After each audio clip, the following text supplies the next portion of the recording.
The first warning was not the alarm, but the smell ozone and hot dust, the scent of a dying circuit. Then the console flared white, swallowed its own color, and everything inside the cockpit jumped a centimeter to starboard. Hold together. I told the ship, as if it were an animal. One more minute, girl. Atmospheric entry is a math problem until it's not. The numbers said the descent corridor would be stable.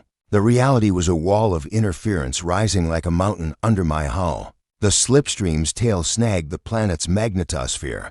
1,000 invisible hooks. The stabilizers went first, then the left gimbal on thruster C. The Kestrel tilted into the wind and tried to wear it like a coat. The coat fought back. The view outside the canopy turned into a mad garden, green-choked valleys, rivers that flashed like metal, clouds stacked like cities. Lightning crawled across the underbelly of a storm bank, slow and curious, as if tasting me. Mayday. Mayday, I said out of habit and loneliness. There was no one to hear it, not for 12 light hours. Veronine is not friendly. An electromagnetic spike tore through the avionics, and the ship went quiet in the worst possible way. No hum, no chatter. Just the groan of stressed metal and my own breath. The landing algorithm tried to take the yoke from me. I took it back. We fell on a slant, skipping the upper air like a stone. Through the shaking, I saw a dark smear ahead. Forest. I fanned the retro thrusters, wanted the valley, got the ridge. Branches scissored the hull. The Kestrel kissed a stand of violet-barked trees and then dug a furrow into spongy earth. Something cracked. Maybe the landing struts. Maybe my luck. We stopped. Silence came down like a lid. I breathed once, twice, a third time that felt borrowed. My hands tingled, still clamped to the stick. I let go and the cockpit felt huge and far away, like I was looking at it through the wrong end of a scope. Ship status, I croaked. The backup system stuttered to life with a tone like a desperate chirp. Primary power offline. Atmosphere, breathable with caution. Radiation, nominal. Structural integrity, 71%. Warning, external M anomalies persisting. Breathable with caution, I repeated. Like dating on shore leave. I popped the harness and stood to fast. The world tilted. Somewhere in the back of my head, a small practical voice said, "Move. Fuel can leak. Leaks can ignite."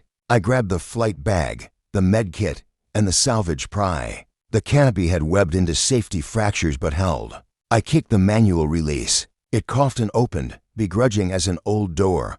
The jungle air was wet and green. Not just a smell, there was weight to it. A pressure behind the nose that made everything taste faintly sweet. Fern trees arched overhead, their fronds wide as wings. The ground was springy, threaded with pale roots that pulsed very faintly, as if the forest had its own heartbeat. I slid down the hull and dropped to the ground. The Kestrel looked wounded. I patted her flank. "I'll come back," I said, a lie I intended to make true. The first sound that wasn't me or the ship was a rippling chorus.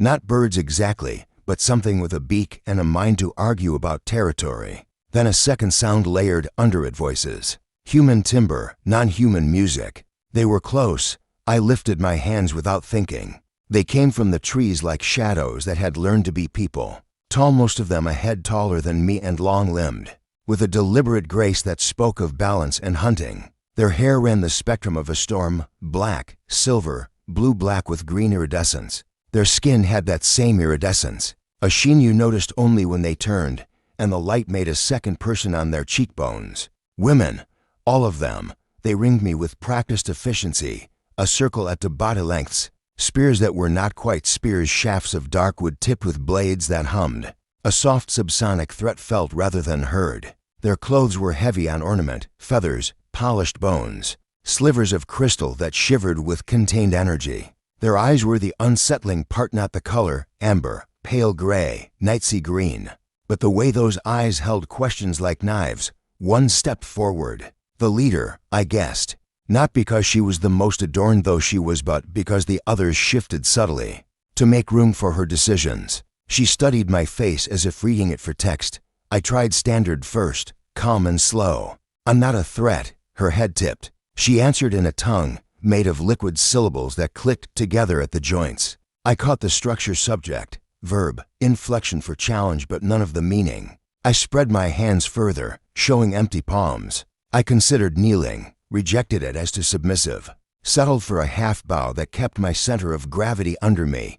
She said something short and flat. Two of them moved, fast. A loop of woven fiber settled on my wrists before I could blink. It tightened and then bit mildly. The bracelet hummed against my skin and my hands went heavy. My fingers fuzzy at the edges as if I'd slept on them wrong. Neural dampeners, crude but effective. Okay, I said. You do tech. They took the flight bag with care and a proprietary air. Another gestured toward the ship. A trio ghosted past me, looked into the cockpit, and made little noises like finding a robust carcass worth sharing. Salvage was a language I understood even if I didn't like being on the wrong verb of it. The leader pointed to the path that wasn't a path but became one. When the undergrowth simply rearranged itself, the roots underfoot changed direction. The fronds lifted. The forest opened its ribs. They didn't shove me. They didn't need to. The circle moved with me in it, and that circle was an argument I wouldn't win. We walked. The air was full of work, insects building low, resin dripping slow, a distant rumble that turned out to be water thinking about falling. A flock of something like glass kites rose from a dark pool, the light catching their wings and throwing it back in knife-shaped shards. A creature the size of a goat, but built like a mantis, peered at us with patient loathing and clicked its mouth. One of the women cut a fruit from a vine and split it with a thumbnail. The inside was bright as a wound and smelled like cinnamon. She held it out to me, eyes steady, testing. I'd learned the hard way that refusing hospitality is its own kind of insult. Also learned that unknown sugars can wreck you. I took a cautious bite. Sweet, then a peppery aftertaste that was less flavor than sensation. Like a door opening behind my nose, warmth spread down my throat, along the neural pathways that the wrist loop had damped. For a heartbeat I saw geometry in the forest, the angle at which every leaf turned to drink light. Then it was gone.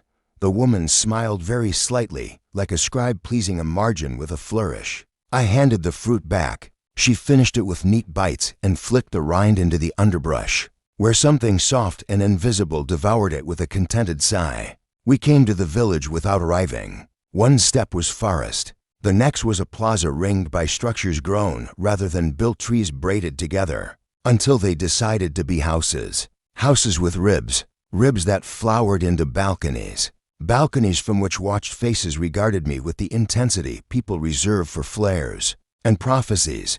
There were children, though fewer than I expected. They stood with adults and moved like small versions of them, quiet, disciplined. Every movement a piece of the group. They were all girls. My mind noted that and tucked it away with a chill I didn't name. The plaza's heart was a basin carved from a single stone, filled with water that held a faint light of its own. As we passed, the light brightened, as if curious. The leader, later I would know her name as Sira of the Third Harvest, touched the basin, with 2 fingers and then her brow, a blessing or a password. They brought me to a low building whose entrance was defined by bones polished to a hard gleam. Not human bones, something long and serpentine, something that had grown horns not to fight with but to sing. The threshold hummed when I crossed it, acknowledging a new thing in its mouth. Inside was dim. The air tasted like crushed leaves and metal. They sat me on a platform and looped a second band around my chest, not tight, just present. The weight of the dampeners made thoughts slow down, made fear manageable by flattening it. A woman with hair white as quartz came forward, younger than the hair suggested, older than the eyes allowed. She wore a mantle of translucent feathers that shifted colors when she breathed. The others made space around her the way they had around Sira of the Third Harvest, but different space, a clearing where words would be planted. She spoke, and her voice was a tuned instrument with a sorrow in its wood. She gestured to me, to my face, to my chest. She drew in the air a simple sigil, a straight line with a cut through it, a dividing mark, then another sign, a circle with a hollow center. I tried words. Elian, I said, touching my chest. Elian. I made the shape of my name with my mouth and a shape of me with my hand. She frowned, then smiled, then mirrored me. Elian. She considered the taste of it. Elian. She tried again. Precise as a scholar. She fitted her palm to her sternum. Saratek. She gestured to the loop on my wrists and said a single crisp word. The loop warmed, slackened, released. I brought my hands down slow, careful to keep my palms visible. Numbness withdrew with pins and needles honesty. I didn't flex my fingers, didn't reach for anything. Sira of the third harvest watched me as a cliff watches the sea. Saratek made another sigil, this one a double spiral, and pointed at my head, then hers. A universal proposition, understand. The translator I'd brought, the one in my bag, was gone with the bag. And the bag was wherever they put things they didn't trust. So I used what I had left, my tongue and patience. I mirrored her gestures. I pointed to objects, offered words. Stone, water, tree, sky. She accepted some, rejected others. Corrected me with gentleness and a tiny exasperation that made me like her. Some hours later, or minutes, time had lost its edges. Sira of the third harvest re-entered with a bowl. The scent was broth, sharp and clean. She held it to me but did not hand it. I looked to Saratek, who nodded once. I drank. Warmth unwound a knot I hadn't noticed under my ribs. Sira watched the line of my throat as if checking for poison taking root or failing to. This is hospitality, I said aloud, not expecting comprehension. Or fattening. A murmur at the doorway drew my eyes. 3 women stood there with hunger tucked into their restraint. One had a small blade in her hand, and her lips parted just enough to show teeth honed to points. Not decorative. The murmur had rhythm, argument braided with song. I caught a word repeated like a drumbeat, Zal. The vowel slid in the mouth. Pity married to contempt. Saratek heard it and went still. She closed her eyes. When she opened them, she placed her hand on my shoulder with the formality of a rite. Her palm was cool. Zala, she said, slowly, as if offering me the blade of the word to hold by the handle. She tapped my chest lightly. Zala, Zala, I echoed, not knowing whether I accepted an insult, a title, or a sentence. She gestured for me to follow. The dampener on my chest released with a soft click. Sira of the third harvest stepped aside from the door, but her body still arranged itself between me and the women with knives for teeth. Their nostrils flared when I passed. One tilted her head, nested curiosity under her hunger. Another curled her tongue against a canine as if tasting a thought.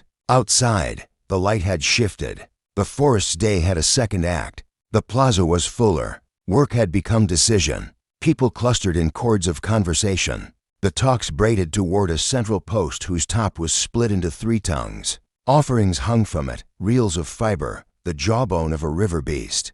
A broken crystal blade tied with red thread. They brought me to the post. The crowd moved in curving lines, never straight, and those lines trained my eye. To the woman waiting there. She had no ornaments beyond the mantle of feathers. She needed none. Authority gathered on her like condensation. She was Saratek, I thought, but no, this was someone else, older and whiter than even her. When she lifted her hand, sound fell away. She looked at me not like prey or omen, but like a problem with a soul. She set her fingers against the post, and they came away glowing faintly, a memory of light clinging to her skin. She held that light up so we all could see it dim. High Seer, Saratek murmured at my shoulder, giving me a translation gift I hadn't earned. Then, in her language, to the crowd words I could not follow but felt in my bone marrow. The name Zal again, that hiss within the flute. A series of numbers. A wave of flat hands that rippled like tall grass in wind. A child darted forward, a girl with a scar shaped like a star on her temple. She stopped too close and stared up at me with the frank brutality of the very young. Zala, she asked, questioning or teasing. Her guardian pulled her back, gentle but firm. The High Seer stepped down from the post. She walked a slow circle around me, close enough that I felt her mantle breathe against my sleeves. On the third pass, she stopped at my back and spoke to soft words. The crowd answered with a sound I had heard only in mess halls before a fight. Anticipation salted with hunger. Saratek's hand tightened at my elbow. Trial, she said in standard, flawless and quiet. The word fell between my shoes like a coin. Now, trial of what? I asked, stupidly, because every trial is of survival, either your bodies or your stories. Sira of the third harvest pressed something into my palm. A blade, small and leaf-shaped, with a hairline seamed down the center that thrummed. The crystal at its core ticked like a heartbeat. I looked up to find her eyes on mine, cool fire skating their surface. If I refuse, I asked her, though I spoke to the whole village. She made a tiny gesture that could have been a shrug or the closing of a door. The circle formed again, wide this time. The center scraped clean of anything that could trip the story. The ground had a stain I pretended not to see. The edges of the crowd held clusters, whose posture was more hunger than worry. Off to the side, a braided rack displayed mocked-up versions of my ship's part sculptural exhibit or threat. I couldn't tell. A gate at the far side of the circle unlatched with a dry clack. It swung inward. The space beyond was darkness, not empty but crowded with breath. A smell came out that had the logic of rot and the mathematics of metal. Saratek leaned in. "You live, you show us what your hunger is." Her expression was not unkind. "You die, we know what ours remains." Before I could answer, movement uncoiled from the gate. The creature stepped into the light with painful patience. 6 limbs, the front pair more hand than foot, each ending in pads whose surface shivered with tiny rotating plates teeth outside the mouth. Its skin was glassy, a window into a darker meat that pulsed with a slow light, as if its organs remembered the stars. The actual mouth was a set of concentric rings. When it yawned, it was like watching a flower bloom for blood. The crowd's collective breath feathered the air. Some tongues slicked lips. Some eyes closed, not in prayer but in savor. The blade in my palm ticked faster, as if it, too, had a pulse that answered mine. "Okay," I told the circle, the creature, the sky that had watched me fall. I shifted my feet, feeling for a ground that would hold choice. "Let's agree none of us wanted this introduction." The creature's head tilted, calculating. I saw intelligence there, not mine but parallel. A mind that had been given a tool and a hunger and told to reconcile them. It sprang. The first pass was a lesson. It wanted my legs first, to hamstring, to make the meal linger. I jumped, felt the rush of air as those impossible hands sliced the place my knees had been. The second pass was meaner. It fainted slow then sped, and I caught the glint of its rotating plates inches from my thigh. I cut without thinking. The blades seemed flared, split, and the leaf became to overlapping edges that sang. I scored the creature's shoulder. Its blood came out in beads that hung in the air as if gravity was a negotiable contract. The crowd made a sound I hoped was approval. We circled. I kept my breathing in a box. I let the creature come to me and spent my body like a currency, small coins, careful purchase. A misstep and I'd pay in bigger bills. It fainted again. I pretended to fall for it until I didn't. When it corrected mid-lunge, I turned my wrist and offered it the seam of the blade like a friend. The edges bit deep where its plates were softest at a joint I recognized too late to be proud. The creature screamed, an awful sweet note. The air suddenly tasted like copper and rain. It came once more out of pride. I would have, too. That last pass was direct, reckless, and it cost it. I stepped in and under, drove the split leaf up to the hilt beneath the hinge of its jaw bloom, and twisted. The light inside it guttered. The plates slowed. It folded with reluctant grace. We stood, the two of us, for a stretched instant, me panting, it learning what stillness meant. Then it fell all the way. Silence in the circle. The kind of silence that is 10,000 calculations held to a still point. Then sound returned in layers. The first layer, relief. The second, approval. The third, hunger again, because the tribe was a body too, and it had an appetite. Sarah of the third harvest approached me, hands open, eyes new. She touched my cheek with claws that could have cut me and didn't. The gesture had the softness of a mother testing a fever. "Zala," she said, but the word had changed shape in her mouth, a margin note added, not ours. Not yet. The high seer came then, mantle trembling, sorrow and interest braided in equal strands. She tilted her head at me once. The weight of that nod was promise or debt. Saratek put her palm to my shoulder, grounding me as the crowd shifted, as certain clusters edged closer, as teeth ornamental and otherwise glinted. "Not devour," she said to them in her voice that tuned people. "Not this one. The old hunger has many mouths. We have fed one. We will close the others for now. For now is a small gate you can walk a city through." I smiled because I was alive, and because smiling can be armor if you hold it the right way. Later, they caged me. Not iron bars. Bones, yes, grown into a lattice that sang when touched. They brought me water that tasted of cold fire and fruit that tasted of childhood I never had. A child, the Starscar girl, brought me a strand of woven fiber, and then, when her guardian scolded, turned the scold into a game by making faces behind the woman's back. I made one back. We were both told to behave by 3 different people and pretended grief for the form of it. Night edged the village. The forest's heartbeat got louder, or maybe mine learned the rhythm. Outside my bone cell, the tribe argued with calm intensity. The words rose and fell, braided in patterns I was beginning to recognize. Zal appeared in the braid often. So did another word, a carry said around the mouth as if it could cut the tongue, and maybe it had. I would later learn it meant a promise made at a funeral and kept at a birth. I rested my forehead against the bone lattice and felt it hum under my skin, the way a bridge hums when a city walks across it. I thought of the kestrel, silent and patient under the fern trees. I thought of the beacon I could build from her ribs. I thought of 100 eyes looking at me like a prophecy with teeth. Mission log, I whispered, though the recorder was gone and the log lived only where breath fogged bone. Elian Vey, planetary day unknown. Local time, night. Initial contact, successful if measured by heartbeats continued. Host society, female-led, technologically hybrid, ritualized hunger. Linguistic progress, first nouns, 1 indeterminate title. New word, Zal, personal status, caged but allowed to keep my skin for now, outside. Someone laughed rich and unapologetic. The sound slid under my guard and made a place. Another voice answered, sharp as a tool. The laughter dimmed. The forest breathed. I lay down on the woven mat they had given me. It was softer than anything had a right to be. Sleep came on padded feet, peered at me, decided I could be had. As I slid under, a last thought rose with stubborn buoyancy.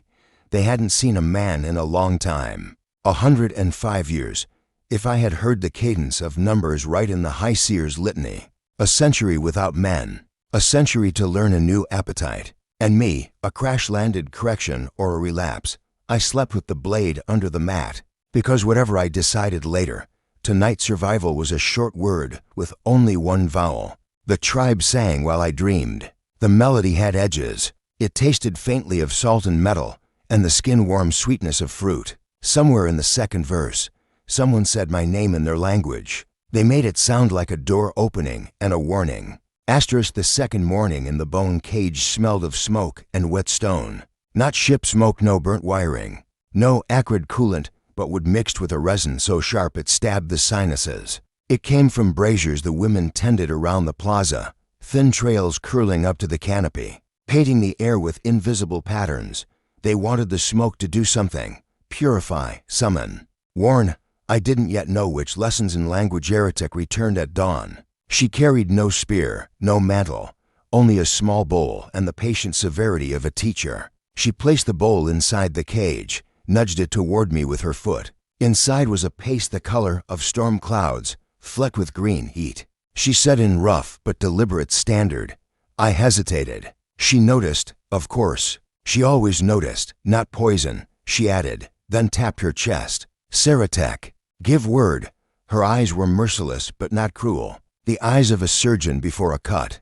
I obeyed, scooping with my fingers. The paste was bitter, then bright, then gone too quickly as if it dissolved into the blood before the tongue could tell stories about. It word, she prompted. Food, I said. Food, she repeated, shaping the vowel like a blade she intended to use later. She touched the paste. Jura, I nodded. Jura, food. So it began. For hours or what felt like hours we traded words, 1 for 1. Her finger pointed, my tongue supplied, and she either accepted with a nod or rejected with a clipped correction.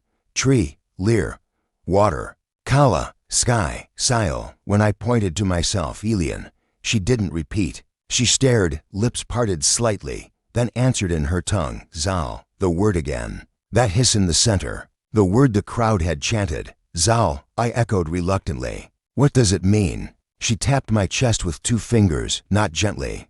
Man, the law of absence. Later that day, they released me from the cage. Not to freedom, never that, but to walk under escort. Sira of the third harvest herself led, her clawed hands loose on the haft of her humming spear. I followed, to guards at my back, Saratek at my side with a satchel of crystal tablets. They brought me to the basin in the plaza, the one filled with water that glowed faintly.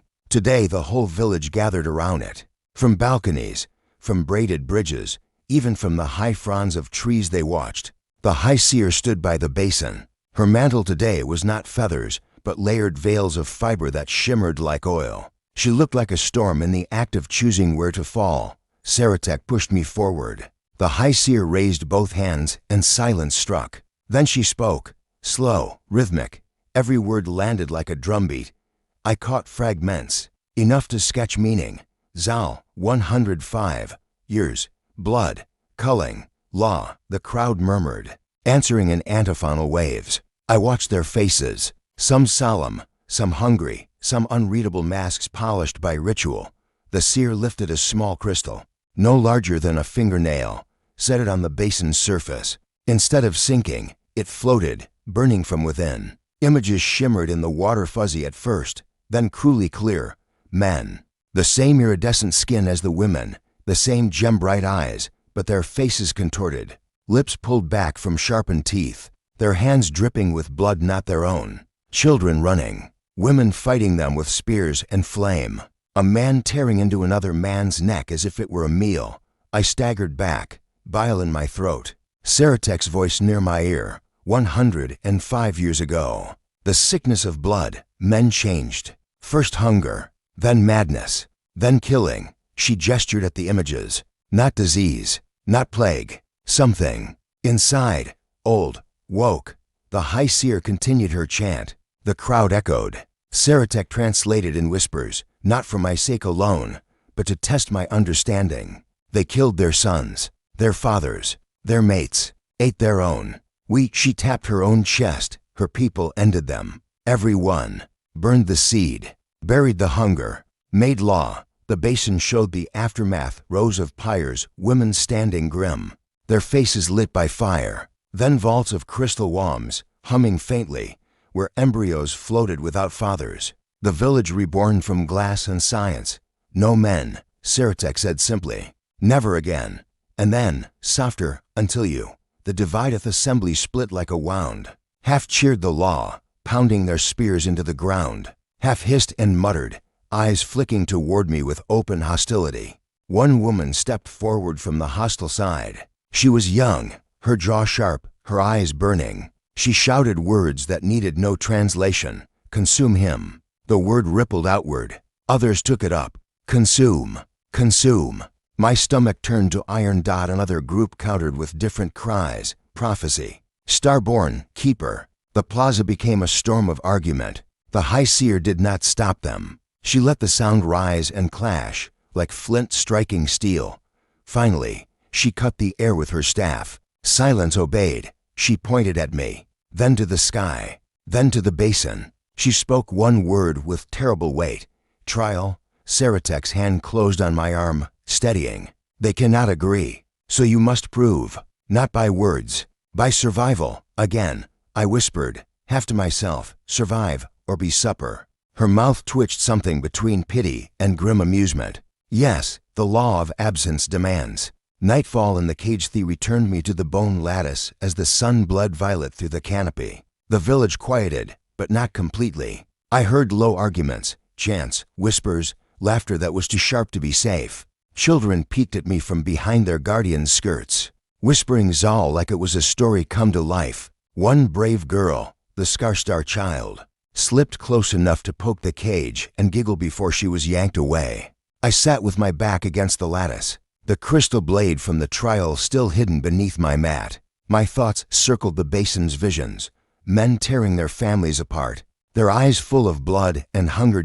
If that was their history, what did they see when they looked at me? A savior, a meal, a relapse? The law of absence was simple. No men, no hunger, no chaos. But I was here, a contradiction wrapped in flesh, and contradictions never last long in societies built on absolutes. As sleep dragged me down, I understood one thing with painful clarity. The trial ahead would not just measure my strength. They came for me at dawn, not with chains but with ritual. Sira of the Third Harvest and 2 others painted my arms with lines of black resin, sharp as calligraphy. The strokes ran from shoulder to wrist, parallel, never crossing. I asked what they meant. Saratek, who lingered like a shadow with her crystal tablets, answered, "Lines for balance, lines for prey, lines for prey that may become predator. Comforting." I muttered. The village gathered in the plaza, the basin glowing brighter than I had ever seen. The High Seer raised her staff. A hush fell like gravity. This time, they did not give me a choice. The cage opened, and the circle widened. The ground had been scraped clean again. The air reeked of anticipation, metallic and sweet, like blood waiting to happen. Sira pressed the blade into my hand, the same split leaf I'd used before. The edges thrummed as if eager for memory. "Trial of hunger," Saratek whispered. "If you fall, they devour. If you stand, they must name you." I swallowed. "Name me what?" She didn't answer. The beast gate opened. From the dark belly of the village emerged a creature that seemed bred for theater, as much as for killing. 6 limbs, yes, but thicker than the first one I'd fought. Its shoulders carried horn-like protrusions that bled faint light. Its skin shimmered like hot glass, transparent in places to reveal organs pulsing with alien rhythm. Its mouth unfolded in tears, a flower blooming knives. The crowd gasped not in fear, but in hunger. The beast lowered itself, tasting the ground with its clawed hands. Then it looked at me, and I understood. This was not wild. This was trained. The fight began, the dance of death. It lunged with shocking speed, faster than its size allowed. I threw myself sideways, rolled, came up with blade ready. It snapped the air where my head had been, the rotating plates in its hands whining like bone saws. The crowd roared. Some shouted encouragement, others names I couldn't translate. The beast circled. I circled back. We measured each other. My heart banged against the cage of my ribs. It feinted left, struck right. I caught the blow on the blade, sparks of light spraying as if the weapon itself were angry. The force knocked me back to steps. My arms rang with shock. Then instinct took over, the old training, the muscle memory honed in simulations and skirmishes. I moved low, slashing at its knee joint. The blade slid between plates of glassy skin. Green ichor hissed into the dirt. The beast screamed a terrible note that vibrated in my bones. The tribe screamed with it, half delight, half fury. Temptation. It came at me in a frenzy now, slashing, biting, clawing. I dodged, stumbled, cut again. My arm ached, lungs burned, but I was still alive. And then something strange. As its blood spattered me, warm and luminous, I felt a surge of heat in my body. Not adrenaline, not fear. Something deeper, older. My vision sharpened. The tribe's voices became deliciously clear. My mouth filled with saliva. I wanted to bite. The thought horrified me, but it also thrilled, hot as lightning. For a second, I understood their men, those broken figures in the basin's vision, mouths dripping, eyes wild. I staggered back, shaking my head. No, not me. Not now. The High Seer's eyes locked with mine across the circle. She saw. The Kilth beast charged again, sensing my hesitation. It struck low. I leapt high. My body landed on its back. Before it could throw me off, I drove the blade deep into the hinge of its neck, twisting until the split edges sang.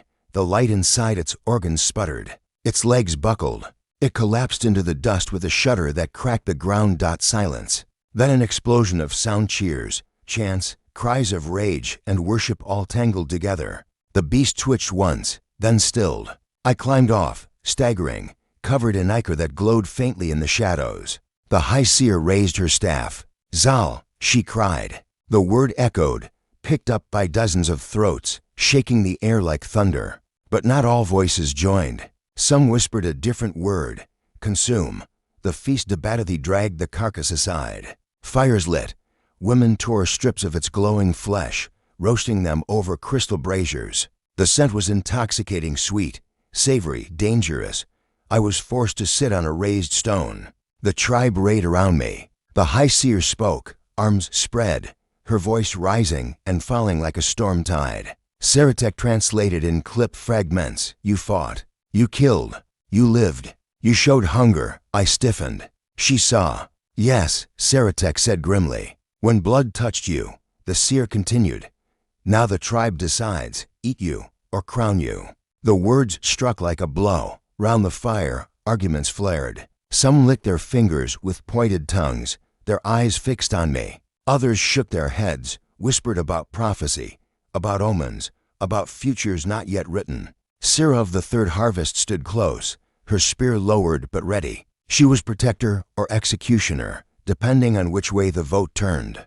A woman from the hostile side, sharp-jawed, hungry-eyed, bit into a strip of beast flesh, juice running down her chin. She shouted, "Taste him." One piece would not end him. Just one piece. Laughter, ugly and eager, rippled. I clenched my fists. The blade lay at my side, still humming. If they came at me, I'd fight. But my stomach twisted with betrayal. Part of me wanted them too. Part of me still burned with that alien hunger. The seer's verdict, High Seer, silenced them with a single strike of her staff. She stepped forward, her mantle glowing faintly in the firelight. She studied me with eyes that carried not hatred but sorrow. Then she touched my cheek, claws grazing my skin without breaking it. "Perhaps," she said in halting standard, her first attempt at my tongue, "the old hunger is not your destiny." Gasps rippled through the crowd. Some nodded, reverent. Others snarled in frustration. She turned to the tribe and declared in her own language, her words ringing like iron, "Not devoured. Not yet." The crowd roared, half in relief, half in rage. Night of whispers that night. They locked me back in the cage, but the air was thick with whispers. I heard factions forming, voices hissing. "Keep him. Use him. Heal the bloodline. Kill him. End the hunger before it wakes in all of us." I lay on the mat, staring at the bone lattice, the blade hidden beneath me. My veins still hummed with the beast's ichor, my mouth still watered at the memory of its blood. For the first time since crashing, I doubted myself. What if they were right? What if inside me, the hunger was waiting, patient, inevitable? And worse, what if part of me wanted it to wake?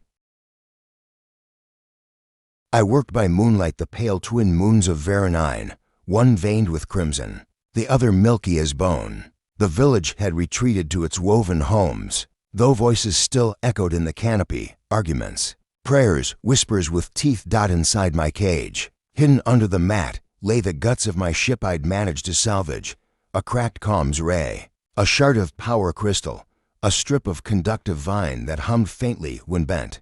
Crude pieces, but I'd been trained to build fire from stone. If I tuned the crystal just right, if I aligned the resonance with the ship's dead transponder, I could launch a pulse. Not much, just a flare screaming into the void. Someone would hear, eventually. But if the tribe saw, the High Seer would call it betrayal. Sira would cut me down without hesitation.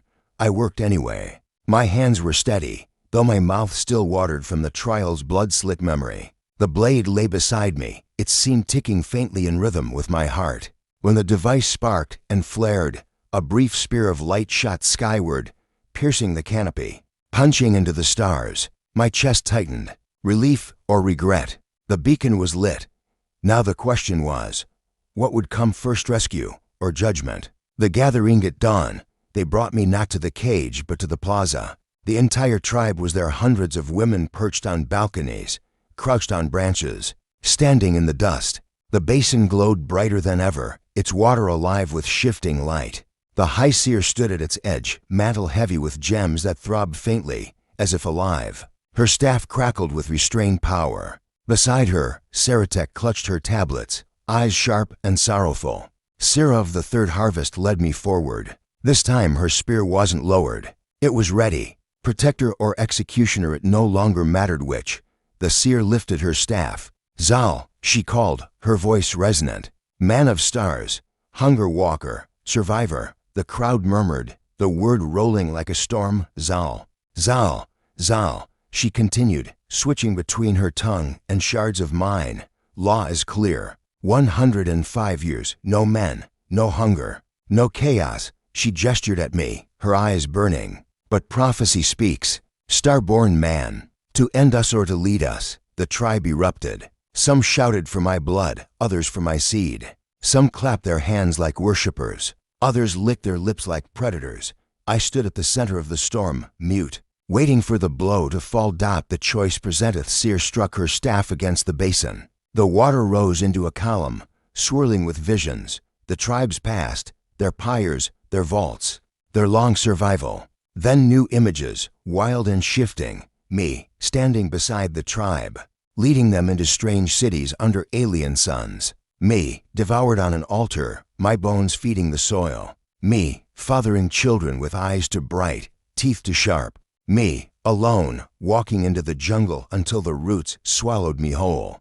The column collapsed back into the basin, leaving silence so thick it pressed into my ears. The seer turned to me. Choice, she spread her hands. Stay and risk hunger. Leave and risk extinction. My breath hitched. Extinction? Saratek translated, her voice breaking. Without you, without men, our wombs fail. Slowly, vaults thin. Children fewer, one day. None, I reeled. Their law of absence had saved them from chaos, but it was killing them by degrees. My presence was not just prophecy. It was necessity. The faction's applause a split visibly. To my left, the faction of blood, those who lit their lips, who muttered consume. They wanted me ended. My flesh proof their law still stood. To my right, the faction of future, those who whispered keep him, heal us, make us whole again. Their eyes glittered with awe, need, and something more dangerous, expectation. Both sides terrified me. The High Seer raised her staff for silence. Zal decides. The words struck me harder than any spear. They had thrown the burden onto me. The rescue with it was when the sky answered. A streak of fire cut through the clouds, and natural, sharp, human. A rescue ship, homing on my beacon. Its engines roared like judgment. The tribe gasped, some falling to their knees, others shouting, pointing, scattering. The seer's eyes widened, then narrowed. Your people come. Sira of the third harvest spun her spear, fury rippling in her shoulders. You called them, she hissed. You betrayed trial. You betray us. No, I said quickly, though my voice cracked. I couldn't just vanish here. Cowards answer, she spat. The rescue ship descended lower, engines rattling the canopy. The ramp began to drop, light spilling into the plaza. The final choiceth seer stepped forward, mantle whipping in the hot wind. She spoke over the roar, her voice like thunder. Choose, Zal. Go, and we close the law forever. Stay, and you break it.